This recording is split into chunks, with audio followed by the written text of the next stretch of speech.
When you typically play through a Halo game, usually the cutscenes throughout the game will be pretty much the same every time you play the game. Unless, of course, you're playing on Legendary difficulty and you unlock the special extended Legendary cutscene that's in some of the Halo games. But over the years, there actually have been a handful of unique cutscenes that can be affected or changed based on your actions in the game. Some are intentional and really cool, and others, in a way, are accidental. So let's look at these alternate cutscenes that you usually don't get to see. Okay, the main example of this is actually in Halo 3 ODST. Now, most of you know that if you go and you collect all the secret audio logs in the game, the officer that normally dies on Data Hive will survive and drop down with you. He opens up a door, leads you to a final audio log, and then he tries to kill you. That's already cool. It's an alternate path to the level Data Hive, but what's really interesting is since you've collected all of the audio logs and essentially understand Sadie's story, when you get to the center core of the level with Dare typically will stop the rookie from firing or warn him, as she has the most knowledge of Virgil. Don't shoot.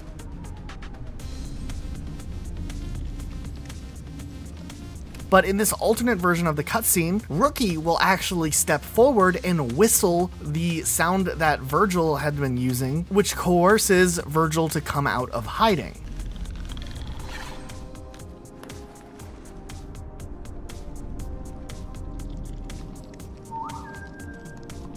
It's a really subtle difference in the cutscene, but something really cool, showing that Rookie, going through all the trouble of learning the truth behind Sadie's story and the origin of Virgil, had this tiny little payoff in a cutscene. Also, there's some other little interesting things about Halo 3 ODST that are completely unique. On Uplift Reserve, whatever vehicle you actually end the level in can have an outcome in the cutscene. For instance, if you drive off the cliff here in a Warthog, you'll see a Warthog crash, but if you're in a Ghost, you'll see a Ghost crash. It's just a minor difference here, and if you jump off on foot, it'll also show you a Warthog. Okay, real quick, another addition, there's actually a custom cutscene for a chopper as well, and if you do it in a Wraith, it will actually show a Warthog as well, so that's kind of interesting. Another really interesting thing is all of ODST's street levels can technically be exchanged and played through in a different order. You don't actually have to go to Data Hive from Kikowani Station. You can collect the clues in an alternate order. You essentially get access to the open streets after Teari Plaza, but whenever you are back in Mombasa streets for the last time before going to Data Hive, a different cutscene will play out where you hear a transmission from Dare along with a phantom flying overhead, and the final Mombasa streets section will have you restricted into whatever sector that you're in,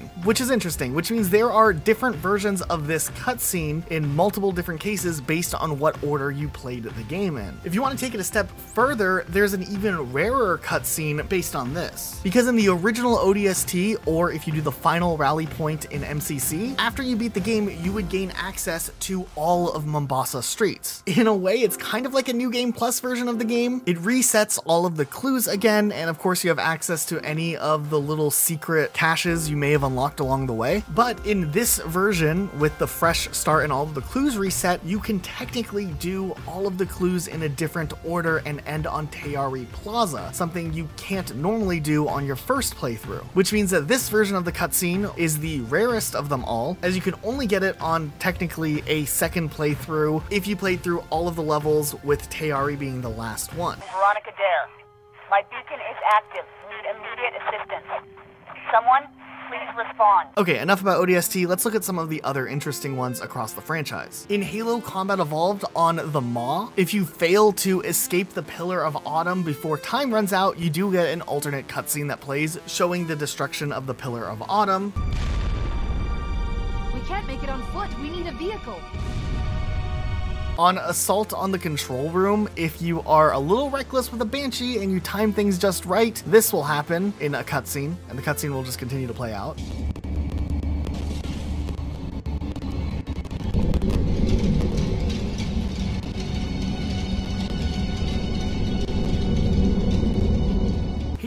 Combat Evolved actually was one of the first levels to do something similar to what ODST would do years later. In the level Halo, technically, based on what order you go and save the Marines in, will have a different outcome on where you finish the level. If you do the Marines in this clockwise order, you'll finish over here, where if you do it counterclockwise, you can finish here, or if you do the outsides and then the middle one, you finish here. And a Pelican will come and pick you up, and the cutscene will be different every single time, which is kind of interesting. Matter of fact, our intro video that we use in our video is actually taken from one of the versions of the Pelican flying out in Combat Evolved Anniversary, where I use the rotoscope tool to do all the cool coloration thing you see, but you might not have recognized it from a campaign level because maybe you don't complete Combat Evolved Halo in that specific level order. Also, when you are playing co-op, if one player jumps in the Pelican, the other player can just get left behind sometimes, and he's just standing there in the cutscene while the Pelican leaves without him. Also, at the end of the level keys, when you make your escape, if you're playing on co-op difficulty, you'll see the cutscene play out where 2 Banshees escape, one for each Master Chief, rather than just 1 Banshee as it is in the regular version of the cutscene. And we almost forgot this one, but in co-op mode at the very beginning of the game, there is a cutscene showing 2 Master Chiefs waking up. Okay, and then we didn't know if we should count this one or not, but technically this kind of is a cutscene. On Truth and Reconciliation, when you're escorting Keys through the ship, if he dies, it'll snap into this cutscene of him dying, and that is technically a unique cutscene. Throughout Halo, there's a few other examples of things that can be influenced by your gameplay themselves that play out in a really interesting way in the cutscene. Like for instance, in Halo 2, when you're doing the final boss fight against Tartarus, the placement of the enemies in the vicinity can play a role in the outcome of what ends up showing up in the final cutscene. For instance, we've had it where we've had some random elites just standing in the background. We've had some brute bodies glitching out. There's been some really funny things that have happened over the years of us playing Halo 2 just because of the wonkiness of these cutscenes. In Halo 3, if you use the Acrophobia skull and you fly through the level Floodgate too quickly, there is a section towards the end of the level where the Gravemind is trying to talk to you and the screen goes all green and everything shakes and you're supposed to typically slow down. But since you have the Acrophobia skull, you can kind of just fly right through this and press the button that triggers the end of the level. However, the visual effect of the Gravemind talking to you will continue through and your screen will continue to shake for a while. When we did this, we even had some other weird things happen, like the Phantom being weird or something. I don't know. It was interesting nonetheless, and just something that's really easy to replicate. There's another similar example of this happening in Halo 3 on the level The Covenant. Right at the end area of the level after you take out the Scarabs and you're entering inside of the building, there is a cutscene that has Cortana talking, but if you go too far and trigger the load for the next section, you'll have the cutscene overlapped with Cortana talking. You can even take it a step further and skip the cutscene, and then you'll have Cortana even interrupting the beginning section of your playthrough, and it's just kind of chaotic for a couple of seconds. It times itself out after a minute, but still, it is interesting to look at nonetheless. Okay, next is Halo Reach, and this one is also an interesting one to talk about because it's kind of obvious, but still worth noting nonetheless. Halo Reach was the only campaign that let you have completely customizable armor for the duration of the game. So because of that, when you play through the campaign, technically every single campaign experience is different, as whatever customizable item you have makes the cutscene completely unique, as you can have a completely different set of armor than anyone else who has played. I mean, I guess within reason. I'm sure there has been duplicates in the past, but you get what I'm trying to say here. Even more interestingly is since MCC had added so many Reach armor sets, now the amount of different armor you can see in the Reach cutscenes is larger than ever. How many different versions of Halo Reach cutscenes can there be based on the armor set that you're wearing? We ended up having to figure out how to calculate this. So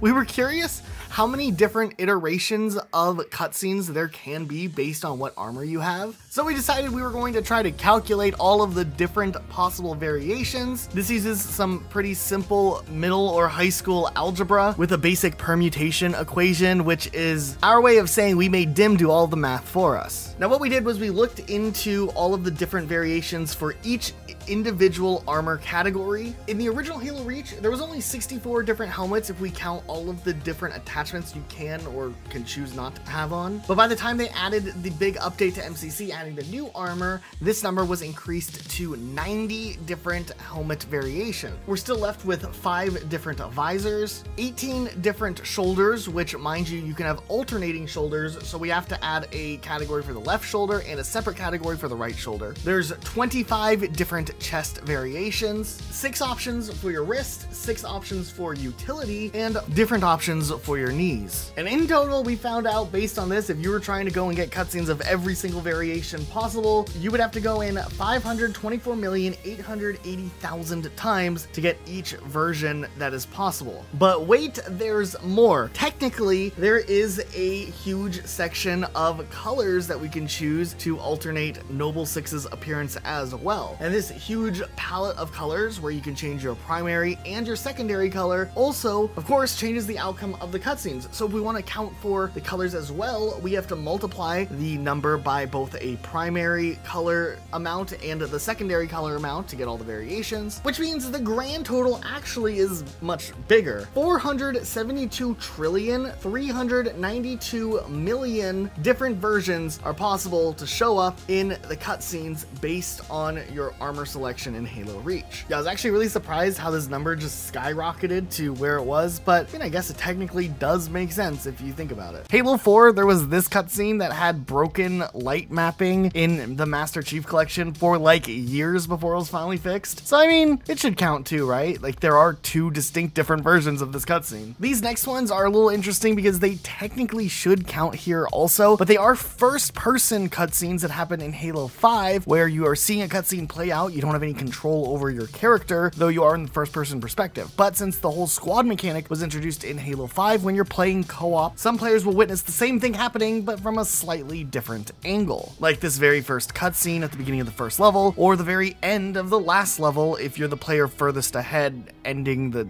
campaign or whatever. Also in Halo Infinite, there's a couple of examples of this specifically, but in some of the cutscenes, the cutscene will be different based on whatever weapon Master Chief is holding. Okay, now for the sake of completion and really showing every single alternate cutscene, I also want to include all of the extended legendary ending cutscenes as well, so let's look at them real quick. Now, every Halo game had a special legendary ending with the exception of Halo Reach. In Combat Evolved, we get the short clip of Sergeant Johnson and an elite hugging. Halo 2 has Cortana chatting it up with the Gravemind. In Halo 3 ODST, we are back in the chasm and it shows that the Prophet of Truth has located the Forerunner artifact. It also explains the glyphs. Halo 3, we find out that Master Chief is in fact alive. Halo 4, we see Master Chief's eyes for the very first time. And in Halo 5, we have a Halo ring, likely Zeta Halo ring with Cortana humming the Halo theme. And in Halo Infinite, we have a tease of something to do with maybe mendicant bias. Then we can look at some of the cutscenes or cutscenes that didn't make it into the final release of the game. There's a handful in Halo 3, which are just kind of alternate cinematic shots of things that we already experienced in the game, which is kind of cool to take a look at. Halo Infinite had this big cutscene that kind of would have probably served as some sort of post-credits secret cutscene, but it never was actually in the game and it ended up getting leaked online. There's also the Halo 2 Anniversary graphics non-pre-rendered cutscenes that you can find with modding. Since the original cutscenes were rendered in the game's engine and then the remaster was a reskin of the original, those cutscenes still exist and they can look really, really funny and goofy at times. So what did you think of these types of cutscenes? Let us know in the comments down below. Also, huge shout out to our patrons, and we really do appreciate all of their support. If you guys want to help us make videos like this and fund some other projects that we're working on, you could help us out by joining up on our Patreon, link in the description down below. Or if you want to support us a different way, you can always buy gamer subs with code RocketSloth and maybe buy a cool cup or get your drink on or something fun. That's it for today. We'll see you guys next time with a brand new video.